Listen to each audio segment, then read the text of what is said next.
nga po doon, walang maglalayag na oil tanker pag nagpuputukan na sa Middle East. Eh ngayon nga lang po, laki na tinaas ang presyo ng gasolina at langis dahil nga po sa putukan. Yung insurance, yung probability na madadama yung mga naglalayag ng langis, napakataas po. At siyempre, Amerika po at saka Canada. Alam natin mahal ang transportasyon. Pero kesa wala, makipagpirmahan na po kayo ngayon.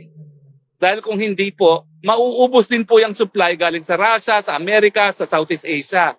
Tama na po ang pagkakamot ng ulo. Ay nako, imbis na atupagin itong mga dapat gawin dahil nagigera sa Middle East, inuubos ang panahon, ang resources, ang pera ng gobyerno para bilhin ang boto ng mga senador sa parating na impeachment trial ni Inday Sara Duterte. Mahiya naman kayo, wag nyo nang gamitin ang pera ng taong bayan para dyan sa makonvict si Inday Sara. Gamitin nyo na po para umangkat ng langis dahil kung wala po tayong langis, titigil po ang ekonomiya. Literally, magugutom ang taong bayan.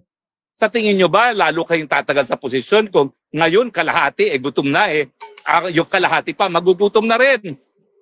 Ay nako, please lang po, itigil na ang politika. Lalo na ngayon na mayroong putukan sa gitnang silangan.